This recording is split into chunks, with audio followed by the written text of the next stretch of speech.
Another shocking incident occurred around the UOC in Ivano-Frankivsk on December the 11th. In the cathedral of the Nativity, the Titushki thugs started a fight trying to disrupt the first liturgy of the new Bishop Nikita of Ivano-Frankivsk. A group of people in balaclavas blocked the center of the temple and began to shout, "Get the Moscow priest out!"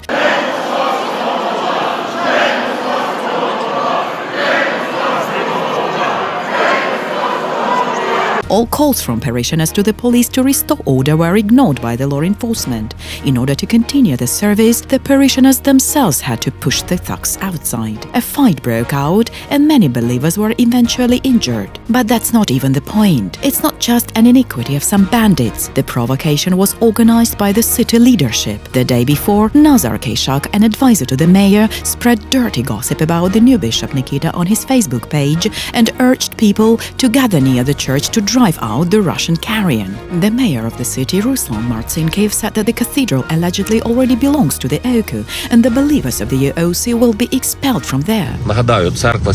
Let me remind you that the church today, the Nativity Cathedral of the UOC, officially belongs to the OKU community. There are still people there, however. And today, the community that registered this community will be evicting the people who are there. Back in the spring, Martsinkiv declared that the community of the Cathedral of the Nativity had allegedly transferred to the OKU. The parishioners declared it was a lie, turned to the police, the prosecutor's office and even to the president with an appeal to stop the lawlessness. However, the mayor gathered a dozen people to represent the new community and sent them to the temple to arrange provocations. He put his assistant, Alexandra Hrushevska, in charge of them. Coincidentally, Hrushevska not only has nothing to do with the UOC Cathedral, but she's a Uniate. Moreover, she's a member of the leadership of the UGCC community of the Holy Trinity of the Bom micro-district. And here she is, leading people to the UOC Cathedral to shout, "Get the Moscow priest out!"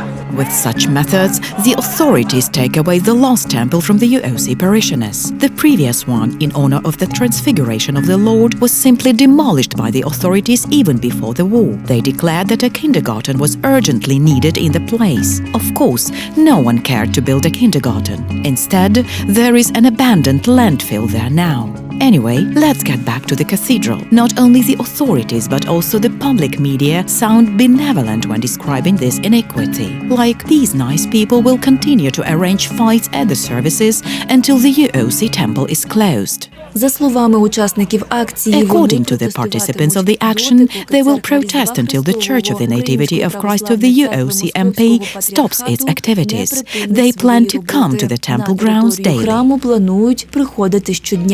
But no one has scruples that the citizens of Ukraine are in fact deprived of the right to profess their religion. Just to look at the situation from the side, let's draw a simple parallel. In Ivano-Frankivsk. Imagine that a new rabbi is sent there. However, the authorities get the Titushki to block the service, fight with the Jews, shout "Suitcase Airport Israel" and so on. Martsinkiv organizes the transition of the Jewish community to the OKU, or Greek Catholics. In turn, journalists sympathetically say that the activist will attack the synagogue until it ceases to operate. Fancy that? How about the response of the United States and the world community to this barbarity? Seems absurd and impossible in a civilized country, doesn't it? But it is precisely what is now developing around the Ukrainian Orthodox Church. Even so, the world community is silent. Well, when the Jews were actually exterminated in the middle of the 20th century, the world community was also silent.